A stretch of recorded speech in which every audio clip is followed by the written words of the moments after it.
মহান আল্লাহ মানুষকে তার ইবাদত বন্দেগী করার জন্য দুনিয়াতে পাঠিয়েছে। মানুষ যদি তা পালন করে, নেক আমল করে, তাহলে দুনিয়ার শান্তিশৃঙ্খলা বজায় থাকে। আর যদি মানুষ পাপাচারে লিপ্ত হয়ে যায়, তাহলে পৃথিবীর সর্বত্র বিপর্যয় নেমে আসে। পবিত্র কোরআনে মহান আল্লাহ বলেন, মানুষের কৃতকর্মের দরুণ স্থলে ও সমুদ্রে ফাসাদ প্রকাশ পা, যার ফলে আল্লাহ তাদের কতিপয় কৃতকর্মের স্বাদ তাদের আস্বাদন করান, যাতে তারা ফিরে আসে। সূরা রোম আয়াত 41। এই আয়াত দ্বারা বোঝা যায়, পৃথিবীর ভারসাম্য রক্ষায় আল্লাহওয়ালাদের ভূমিকা রয়েছে।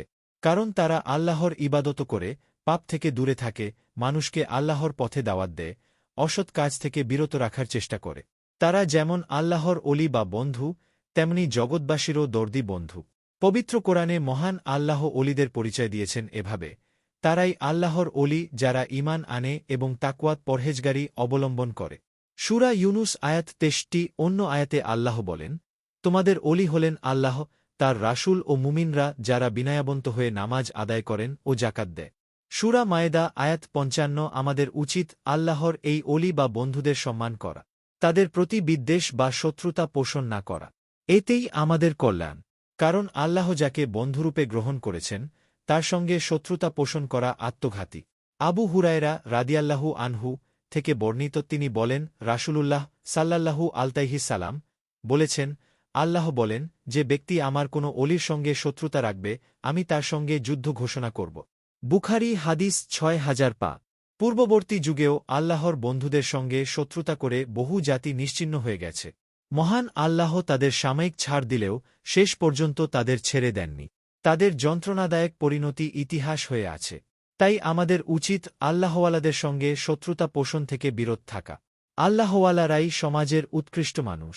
হাদিস শরীফে ইরশাদ হয়েছে, আসমা বিনতে ইয়াজিদ রাদিয়াল্লাহু আনহু থেকে বর্ণিত, নবী সাল্লাল্লাহু আনহু বলেন, আমি কি তোমাদেরকে তোমাদের মধ্যকার উৎকৃষ্ট লোকদের সম্পর্কে অবহিত করব না? সাহাবীগণ বলেন, হ্যাঁ। তিনি বলেন, যাদের দেখলে আল্লাহর কথা স্মরণ হয়। তিনি আরও বলেন, আমি কি তোমাদেরকে তোমাদের মধ্যকার নিকৃষ্ট লোকদের সম্পর্কে অবহিত করব না? তারা বলেন, হ্যাঁ। তিনি বলেন, যারা চগলখড়ি করে বেড়ায়, বন্ধুদের মধ্যে বিবাদ সৃষ্টি করে এবং পুণ্যবান লোকদের দোষত্রুটি খুঁজে বেড়া। ইবনে মাজাহ হাদিস ৪১১১। অন্য হাদিসে এসেছে, রাসূলুল্লাহ সাল্লাল্লাহু আলাইহি সাল্লাম বলেছেন, আল্লাহর বান্দাদের মধ্যে কিছু লোক এমন আছে যারা নবীও নয়, শহীদও নয়, কিন্তু কিয়ামতের দিন আল্লাহর কাছে তাদের মর্যাদা দেখে নবী ও শহীদরা তাদের ওপর ঈর্ষা করবেন। মহানবী সাল্লাল্লাহু আলাইহি সাল্লাম কে জিজ্ঞেস করা হল, হে আল্লাহর রাসূল, তারা কারা? জবাবে তিনি বলেন, তারা সেসব লোক যারা শুধু আল্লাহর জন্য একে অন্যকে ভালোবাসে। তাদের মধ্যে নেই কোনো আত্মীয়তার সম্পর্ক, নেই কোনো ধন সম্পদের সম্পর্ক। কিয়ামতের দিন তাদের চেহারা হবে নুরানি, উজ্জ্বল। তারা নূরের মিম্বরের ওপর থাকবে।